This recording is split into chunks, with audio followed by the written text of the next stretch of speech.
Spider-Man's genetic mutation lets him shoot organic weapon. Jackie Chan's stunt team choreographed the action, taking the fight scenes to an epic new level. There are at least 12 villains, big and small, throughout the whole movie. X-Men's Phoenix makes an appearance, directly kicking off the multiverse collision for Avengers 5. Man, after watching the first trailer for Spider-Man 4 Brand New Day, I have to say Marvel really packed in a ton of surprises this time. So in this video, I'm gonna break down the highlights and jaw-dropping moments of Spider-Man 4 based on the plot details revealed in the trailer and the leaks I've been following from overseas these past few months. First, we need to remember what happened in the last movie. At the end of Spider-Man No Way Home, Doctor Strange cast a spell to erase Peter Parker's name from everyone's memory around the world.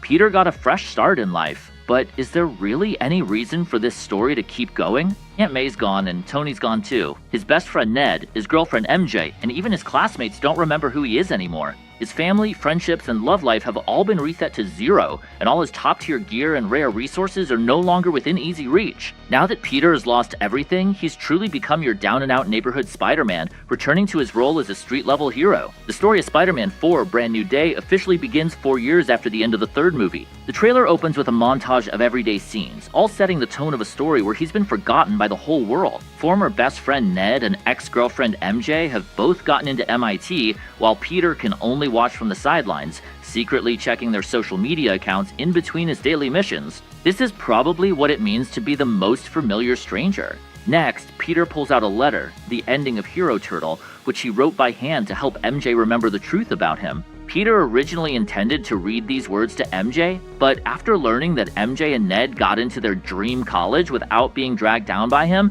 he chose not to disturb them. He silently bears all the memories of the past on his own. The following series of everyday moments also show Spider-Man's current state of drifting through life, alone like a lone star. The homemade web shooters he hadn't had time to take off while reading the letter, the reflexive smile when he saw Ned, the new bruises on his thigh, the cheap homemade suit paired with an old washing machine's violent attack. Even though the new mayor awarded him the key to the city, the highest honor representing trust and recognition, no one really cares how he's actually doing behind the mask. Unfinished business from his past life and a long road of hardship ahead in this one, this is exactly the kind of street-level hero story Spider-Man fans love most. With the character development set up, it's time for the heavy-hitting action scenes. Spider-Man takes on armed thugs in the streets, only to get taken down by Marvel's #1 enforcer, the Punisher, Frank. Uncle Punisher's approach is all about teaching you a lesson tailored to your abilities. After all, roughing you up a bit won't really hurt you. Peter calls the Punisher by his first name, which shows that after 4 years, the two of them are already pretty close. You see the Punisher start things off with a grenade, blasting Spidey away, but Peter counters with a rider kick that knocks Frank off the car. Just as Frank is about to throw in a family insult, Peter shuts him up with a shot of webbing to the mouth. After telling the Punisher to head home, Peter goes right back to intercepting the armored truck. As for why Spider-Man wants to stop the Punisher from chasing down the terrorists, it's simple. Once Frank gets involved, there won't be a single survivor left. His whole thing is, if you're guilty, you deserve to die. My guess is that the next scene shows Peter attending MJ's housewarming party. That is, MJ just moved into a new place and invited friends and family over to check it out. This guess comes from the final scene in the trailer. If you look closely, Peter is holding a bouquet of flowers and says it's a housewarming gift. That means Peter and MJ are now neighbors and fate has brought them together again. But is it really just a coincidence? Judging from the trailer, based on the looks Ned and MJ give while watching Spider-Man on TV, and the investigation board in MJ's house tracking Spider-Man and other strange happenings in New York, it's pretty likely they've already started to suspect that Peter's Spider-Man.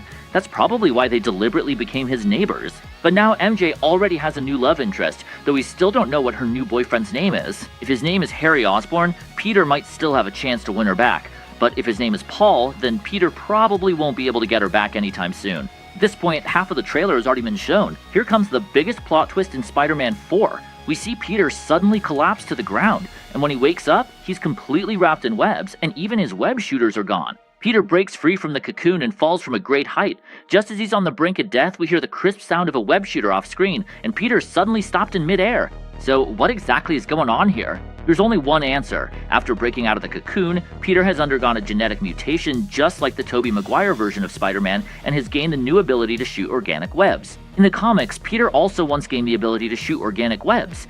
It all started when he was kissed by the Spider Queen, who injected him with a gene-mutating enzyme. After that, he began to slowly and painfully transform into a giant spider, and finally broke out of the spider's shell, emerging with the power to shoot organic webs. Although it's unclear whether this story will take Spider-Man down that same monstrous path, one thing's for sure, in the comics, that whole I gave birth to myself plotline is one of the wildest and most notorious moments in American comic book history. Readers were shocked, and the feedback was generally negative, so if they really do adopt this, it all depends on how the director handles it. In the next scene, Peter is wearing his suit while undergoing genetic testing, which probably means he's gone to Professor Bruce Banner, the Hulk, for help. Banner warns Peter that the consequences of his mutation are extremely dangerous, and Peter definitely feels it. His spider sense is amplified hundreds of times, so even a single drop of water feels excruciating. At home, if he's not careful, the place turns into a spider's lair, with webs everywhere. The organic webbing also feels totally different than before. If Peter doesn't control his strength, he could even end up getting thrown by his own webs. And the next scene, Peter visits Aunt May's grave, which is pretty normal. But then, the plot starts to get more and more bizarre. We see what looks like a completely sealed Supermax prison, where a female character in prison clothes is locked up in a carefully arranged solitary cell. Then we see armed SWAT officers, medical staff, government agents, and people in hazmat suits all appearing at the scene of an explosion. Take a look at the wall. It says Unit D, first floor, which shows that this place is pretty big. Based on all this information, my initial guess is that this is the Department of Damage Control. This agency runs a Supermax prison specifically for holding superhumans. Let's check out an overhead view of the prison. The scale is really impressive. If you've seen Spider-Man Homecoming, you probably remember the Department of Damage Control. This agency was originally set up by Iron Man Tony Stark in the US government, and its main job was to clean up battlefields and recover alien technology to keep dangerous materials from ending up in the public or on the black market.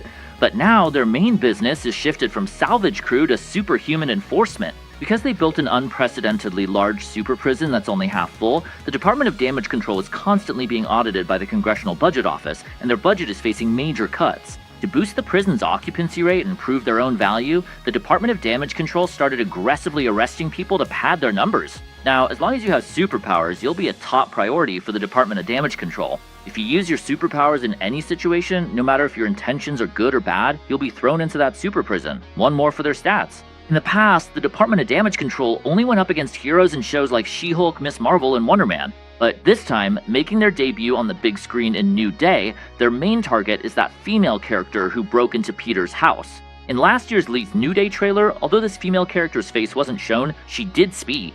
She warned Peter not to get in her way, or else the people who don't remember who Peter Parker is won't just be his friends. In other words, this character wasn't affected by Doctor Strange's memory erasing spell and still remembers that Peter Parker is Spider-Man. Being immune to such powerful magic can only mean one of two things. Either this character is also a magic user with a high resistance to magic, or she possesses an extraordinary willpower that makes her immune to having her memory altered. Alternatively, she might just need to read minds face to face to know that Peter Parker is Spider-Man. So far, Marvel has only officially announced that Sadie Sink, who played Max in Stranger Things, will be joining, but they've said nothing about the character she'll be playing. However, on the internet, it's not even really speculation anymore. Everyone is basically convinced that her character is Jean Grey, the Phoenix from X-Men. The most direct evidence is that Sadie Sink has already confirmed her appearance in Avengers 6 Secret Wars, and it's definitely not just a one-off role. She will also play a key role in the next phase after Avengers 6, in the Mutant Saga. Further leaks have revealed that this mysterious woman possesses psychic abilities, and in order to achieve a certain goal, she has to help the villain Scorpion break out of prison. Additionally, this mysterious woman is under the protection of the Punisher. This might explain that very strange scene in the trailer. When Peter finally catches up to the armored vehicle and opens the hatch, he finds an old lady sitting inside. The old lady snaps out of it and regains her senses, but then the SWAT officer next to her gives her a sinister smile. The SWAT officer also snaps out of it and regains his senses, but then an agent upstairs falls under the spell. It's obvious that a powerful psychic force is jumping from body to body, most likely Phoenix remotely controlling different NPCs to break into the Damage Control Department's Supermax prison and rescue Scorpion. In the leaked trailer, there's actually a scene showing Scorpion successfully breaking out of prison. The next shot features a black character who is the new leader of the Damage Control Department, William Metzger, a lesser-known X-Men villain from the comics and a staunch anti-mutant figure. This black actor has already signed multiple contracts with Marvel, and rumor has it his appearances are scheduled all the way into the Mutant Saga after Avengers 6. So the reason why the Department of Damage Control has become so aggressive is partly due to the government performance pressure explained in the M's Marvel series, and partly because this new leader might be about to launch an anti-mutant war. Of course, the real purpose behind the scenes is to pave the way for the future X-Men and the mutant universe. Now that we know the current state of the Department of Damage Control and the rumor that Miss Marvel might actually be Phoenix, let's take another look at this scene. Pay close attention to the device on Banner's hand. It's clearly a Hulk inhibitor that allows him to turn back into his human form. Viewers who watch She-Hulk on the side probably remember that there are two versions of this inhibitor. One is the prototype developed by Banner himself, which was damaged in a car accident, and the other is the version made by the Department of Damage Control in the She-Hulk series. And in the leaked trailer for Spider-Man 4, there's a scene where Banner turns back into the Savage Hulk and starts going on a smashing rampage. But the problem is, as seen in the She-Hulk series, even if the inhibitor is destroyed, Banner only turns back into the rational and intelligent Smart Hulk. So the Hulk's rampage in this movie is most likely not a setup by the Department of Damage Control. It's probably because he's being mind-controlled and used as a weapon by Phoenix. In the next shot, Scorpion gets new gear and breaks out into a fight with Spider-Man. Peter still seems unaccustomed to using organic webbing, making all kinds of mistakes. Even his spells show that Peter's starting to lose control due to his genetic mutation. Spider-Man meets MJ on the rooftop. Could this be the prelude to a confession scene? In the final few shots, Spider-Man swings through the air, saving bystanders. There's no doubt this shot is a tribute to the world-famous cover of Amazing Fantasy number 15 from 1962, which marks Spider-Man's very first appearance in the comics. That cover is truly iconic, spawning countless variations over more than half a century. Next up is another world-famous scene from The Amazing Spider-Man number 345. At the bottom of the frame, you can also spot Marvel villain Boomerang. Next, the scene where Spider-Man battles the villain Tarantula pays homage to the cover of The Amazing Spider-Man issue 134, which was also Tarantula's first appearance. What surprised me the most was seeing the red-clad ninjas of the Hand make an appearance at the end of the film. The Hand is a group of Japanese villains originating from the Daredevil comics. They've appeared in the Netflix version of Daredevil as well as other Defenders solo series, and they've already caused quite a stir in New York. But as far as I remember, the Hand in the MCU was buried alive under an entire building's worth of steel and concrete at the end of the Defenders. Now that they're resurfacing, it's possible that their headquarters sent people to hunt down Daredevil, Matt, for revenge, but they ended up clashing with Spider-Man first. The ultimate goal might be to set up the third season of Daredevil Born Again coming next year, or maybe they're just hired muscle this time. So who exactly hired the Hand? Hey, even though there are already a ton of villains showing up, according to leaks, there are even more like Shocker, 8-Ball, Man Mountain Marco, Playboy Dawn, and so on. Altogether, there are at least 12 villains, but most of them are just making cameo appearances, popping up in montage scenes.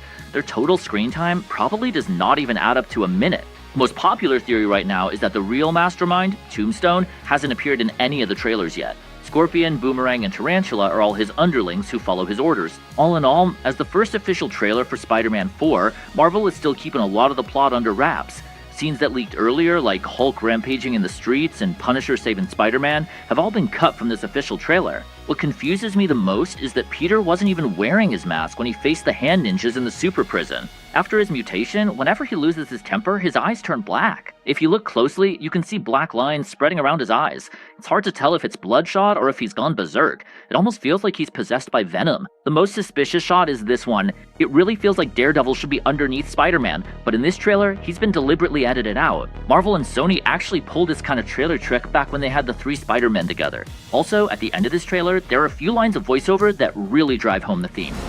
Spiders have 3 life cycles.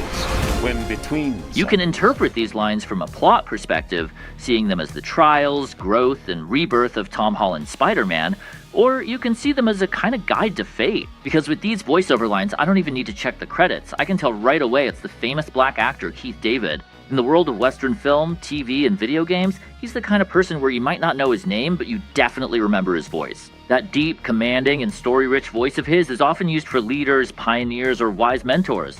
Keith's role in the film is also being kept under wraps. He might just be playing an ordinary spider expert, or he could be the one to reveal the mystery behind Spider-Man's mutation. Personally, I won't make any bold guesses here, but it's possible that Keith's character could introduce the origin of the Spider-Man Destiny Web concept. In other words, Peter's genetic mutation this time is a destined trial he has to go through, and in the future, more Spider-Man from parallel universes will have to walk a similar path. Just making some wild guesses here. Don't take it too seriously, just enjoy the speculation. After all, there was also an unreliable leaker before who claimed that Spider-Man's mutation was caused by some kind of gene-altering drug created behind the scenes. but that leak was immediately shot down by another, more reliable leaker, Alex Perez. Additionally, according to Alex's leaks, Spider-Man 4: Brand New Day is putting a lot of effort into its action scenes. He described the film's fight choreography as possibly the most stunning Spider-Man action we've seen in a long time. There's a meticulously crafted long take in the film, shot all in one go, where you can clearly feel the fusion of Tobey Maguire's and Andrew Garfield's Spider-Man fighting styles. The effect is absolutely explosive. In Brand New Day, Tom Holland's Spider-Man has honed his fighting skills, superpowers, and Spidey sense to a whole new level. It's almost like Jackie Chan himself is inside the spider suit. I actually believe this rumor because the director of Spider-Man 4, Destin Daniel Cretton, is also the director of Shang-Chi, and the seamless action scenes in Shang-Chi were choreographed by Jackie Chan's stunt team themselves. This time, Spider-Man's no exception. With top-notch martial arts direction from Jackie Chan's team, the action scenes in this film are sure to reach an epic new level. What's even more important is that the director has already confirmed that Brand New Day will be to Avengers 5 Doomsday what Thor Ragnarok was to its series. The ending of Spider-Man 4 will inevitably kick off the box-shaped crisis that will sweep across the multiverse in Avengers 5. So after watching the trailer for Spider-Man 4 Brand New Day, how excited are you for this movie? Feel free to share your thoughts in the comments, and don't forget to like the video.